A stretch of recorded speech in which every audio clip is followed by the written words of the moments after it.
right, guys. Pretty cracking. Good luck. Cracking. Good luck. Lacking. Hello and welcome to another Team Draft LA draft video. I'm Ryan and I'll be guiding you through my point of view in this draft. Pack one, pick one. Case of the Ruin Lab is basically nothing. We see Raucous Theater and Lightning Helix, which are both quite solid. Bite Down on Crime, good. Market Watch Phantom, very good. In general, I find the removal in this format to be fairly replaceable. That said, Lightning Helix is definitely slightly a tier above most other removal, and so I'm pretty happy to first pick it here. I do value fixing in this format pretty highly, so the Raucous Theater was also in contention there, I would say.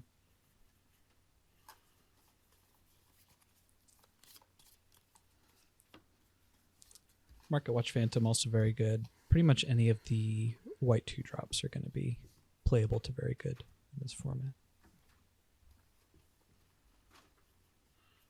Next up, I see Hazda Vigilante. A rare that's not very exciting. A couple of okay blue cards. I think Vigilante and the Museum Night Watch are both solid white cards, but not something that I'm quite willing to pick second. Slice from the Shadows is a good example of one of the very replaceable removal spells, and black also being a little bit weaker.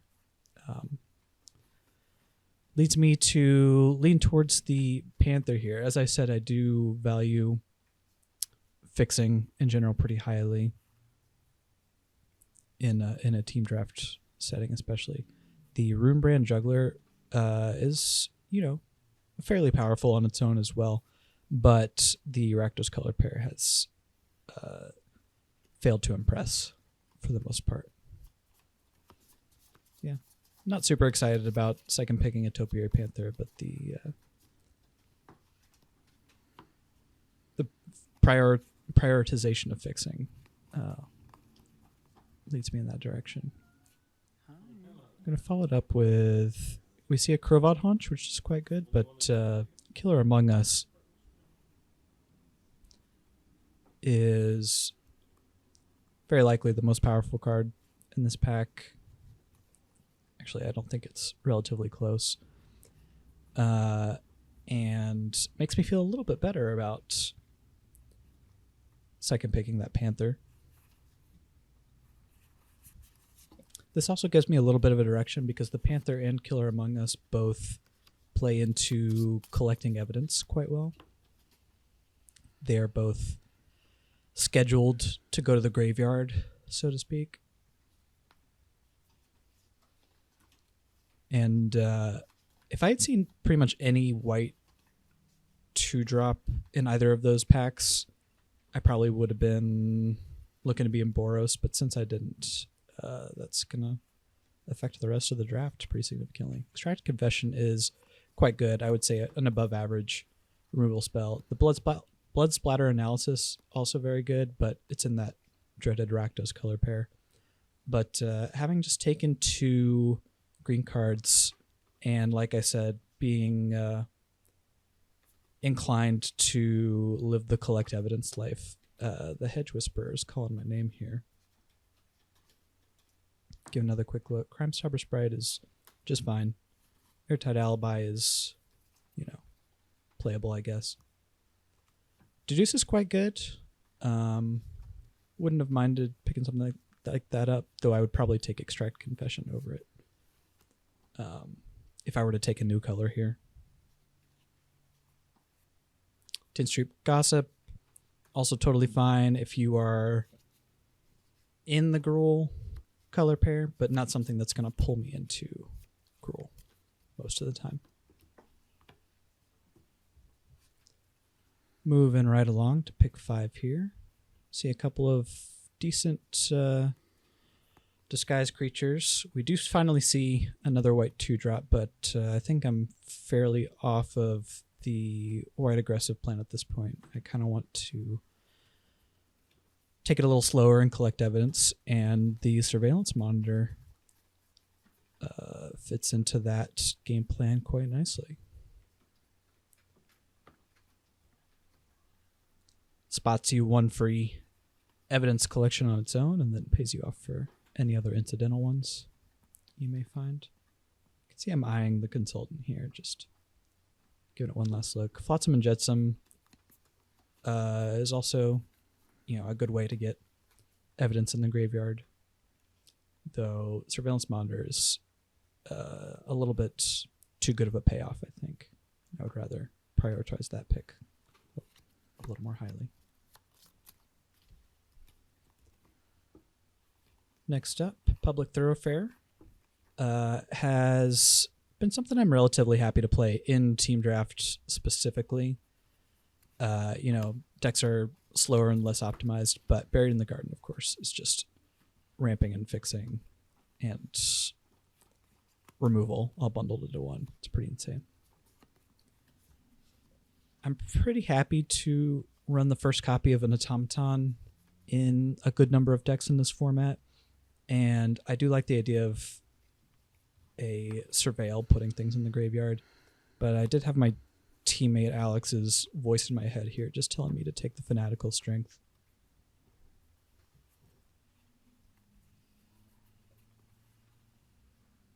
And spoiler alert, I did present a surprise lethal thanks to Fanatical Strength at one point.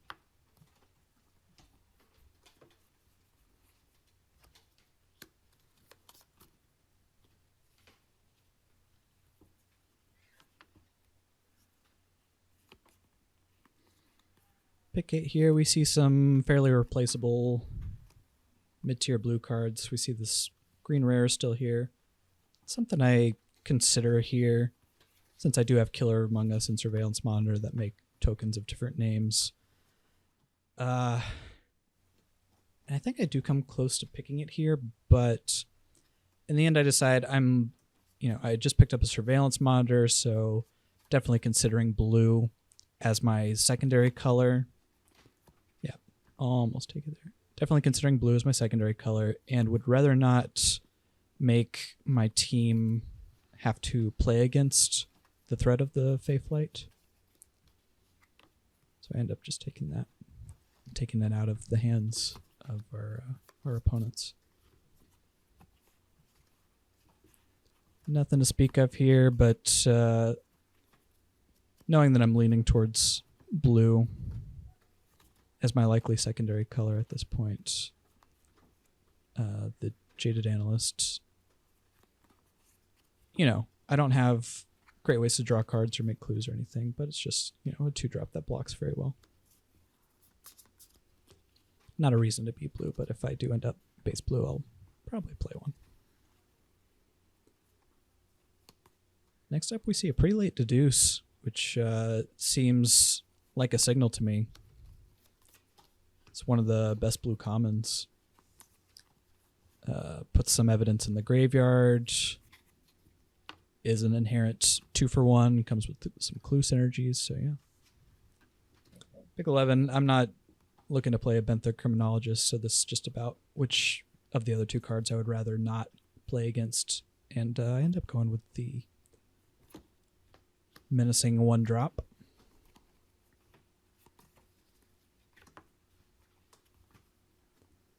And pack 1 winding down here. Millstone is not the most efficient way to get evidence in the graveyard. I'm just never going to play that. And then a couple of non-picks to round us out here. So yeah, I think if I were to have to do this draft over again, I would probably, and this is, I would say, my most common misstep in drafts is being too certain of what my colors are. At this point, I'm like, okay, I'm almost certainly green and then very likely blue and looking to splash white and or red. Had I not been so certain of that, I might have done things slightly differently at a couple points going down the line. But yeah, let's kick off pack 2 here. I finally got a Thopter token. And we see the Case of the Locked Hothouse, which is a house of a card, pun intended. It's, sort of 4 mana, do nothing, but after the case becomes solved, it just becomes 4 mana, win the game almost. Tunnel Tipster is the only other thing really in contention here. But I have not really picked up very many, if any, disguised creatures at this point. So Tipster is a fine card, but not so much in this deck.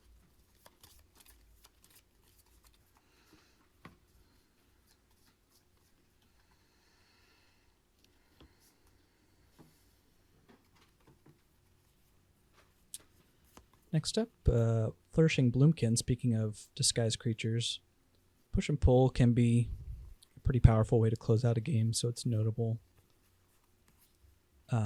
But not very castable for my position. I do usually like having a branch in my team draft decks as my 18th land. But I think Bloomkin is just a little too good to pass up on here, especially knowing that I'm going to be playing a lot of forests.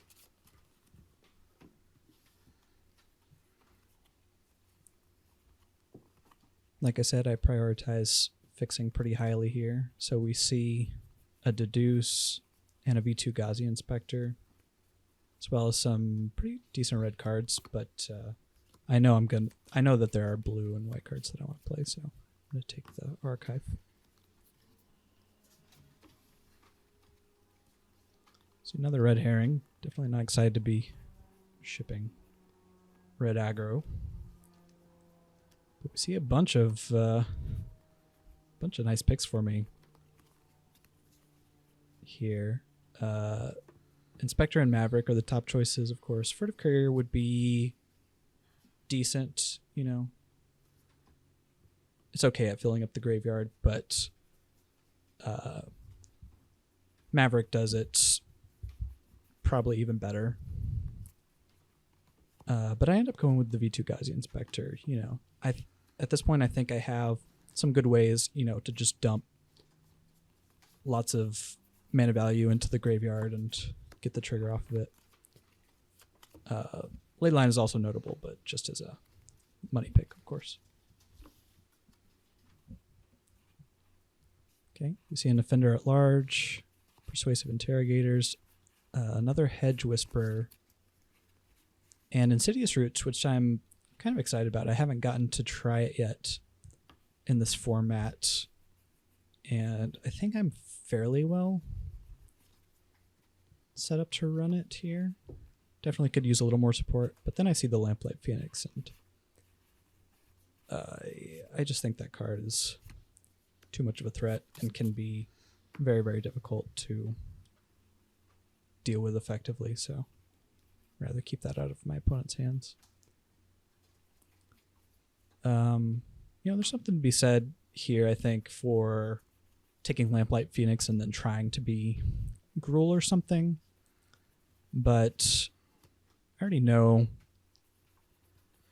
at this point I'm fairly locked in on either blue or white as my secondary color. But we do see, there were 2 Chases Ons in that previous pack. There's another one here. I could have started down that lane, but in the previous pack with the double Chases On, I figured that leaving them both in the pack meant I was shipping one to a teammate as well.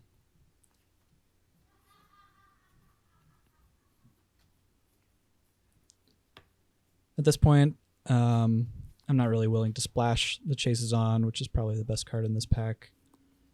And so I take Case of the Shattered pack just as sort of not something I'm excited to play, but just in case I'm really in need of that extra source of fixing. Have it there if needed.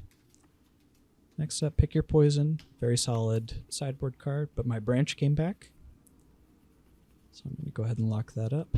Crawl Whipcracker, I think, is a good card, but a little awkward because there are not going to be tokens to blow up on turn 2 very often. So it's often just a pretty difficult to cast 2 mana 3/2, especially when the reach is not relevant. And you're trading off for a morph or something. Disguise, I mean. Okay, pretty happy to see the Vitu-Ghazi Inspector here. Seems like exactly what I want. And you know what? I'm only human here, you know. If I see a pick 10 ley line, I'm going to take it. And I am very excited, as you can see here, to pick up Insidious Roots now. And actually get to see what all the fuss is about.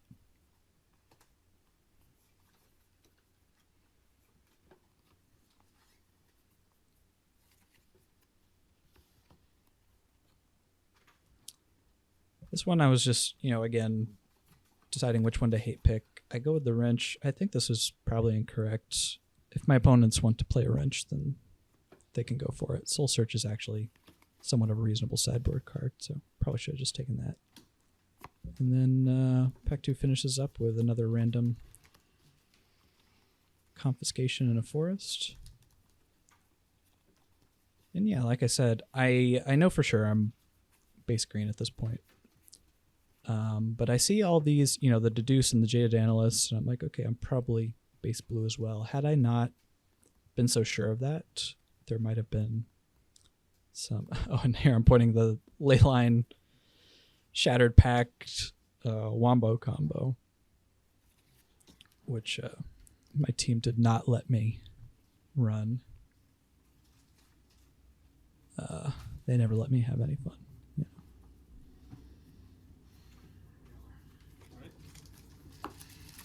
But of course I know that's correct.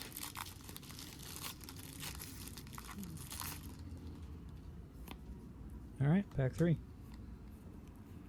See, Lost in the Maze, Hedge Maze. Both of those I would be pretty happy picking up. Towards the Witness is a great removal spell. We see the evidence, whatever, the green 3-drop that puts counters on things. But the Projector Inspector, I think, seems like an excellent way to repeatedly fuel my graveyard when needed. It's just been such a good player in the format in general. 3 power hits pretty hard, and it can really just churn through your deck pretty quickly. Lots of nice looking pickups here. This pack is just pretty insane. Specialist, Chalk Outline, Extract a Confession, all very, very good, but of course Teysa is just unpassable. I'm going to take it and maybe look to try and play it. Another Whipcracker, Makeshift Binding, and Gear Drake, and Tunnel Tipster, and Dogwalker, Offender at Large, another really stacked pack here. The Dogwalker and the Tipster are great, but not really for me. Notable that the Case of the Locked Hothouse lets you play enchantments off the top, and Makeshift Binding, also just one of the more premium removal spells in a similar tier as Lightning Helix. Sad to pass a Gleaming Gear Drake, but what are you going to do?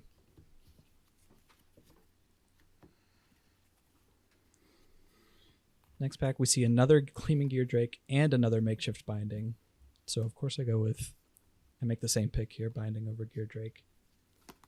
And this is kind of where I was getting at earlier. If I had not been so sure that I was base blue and had been open to the possibility of being base white, I might have picked things a little bit differently. Yeah, Binding number 2. And unfortunately ship another Gear Drake.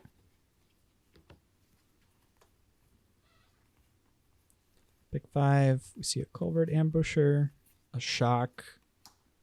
You know, I've already got a Helix if I want to splash red, and decide that I've got lots of little sort of synergy pieces, but I'm a little light on big threatening bodies on the board. And so decide to take the ambusher here. Followed up with some more jaded analysts, but I just go ahead and lock up my copy of Automaton here instead. Again, surveilling is great for me. Can help me find colors I need and get evidence in the graveyard. Here we see the sample collector and another Insidious Roots, and they went this way. Talking with my teammate after the draft, I do agree with them that I probably should have just taken the sample collector here as a repeatable way to collect evidence. We had a little bit of a mishap there. You can see in the background with a pack being tossed on top of a player's pile. So we took a second to sort that out. And I end up going with they went this way, just thinking that I had lots of powerful cards and wanted to splash a little bit. Get immediately punished with seeing another one in this pack. And so I think it would have been correct to take the 3-drop instead, and then take it. They went this way here. I end up hate picking a symbol to players here. Mostly I think just because I got beaten by it pretty badly in the previous week. On the whole, I don't think it's a very good card, even in the decks that really get there. So probably would have been okay to just ship that on.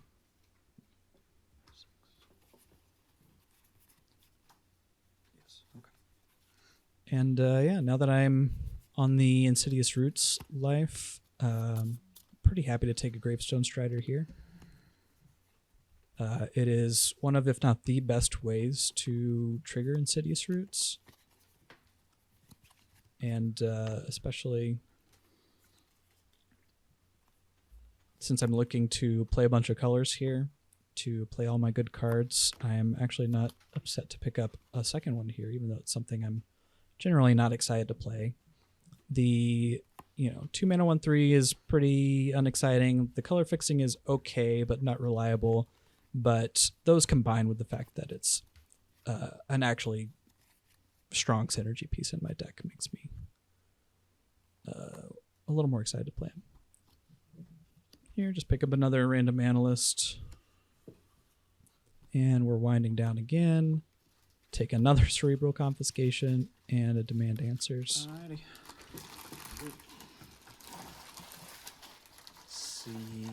And let's take a look at what our team ended up with here. Here's my nearly final build. You can see I am not base blue. I am just playing a couple of blue cards. The Projector Inspector and Deduce as ways to fuel the graveyard. Here we've got Rob's Blue-White Detectives featuring a Proft, which looks insane. And then Alex's Blue-White Disguises featuring a couple of solid rares. So yeah, that's going to do it for this draft. Let me know what you think. Thank you very much.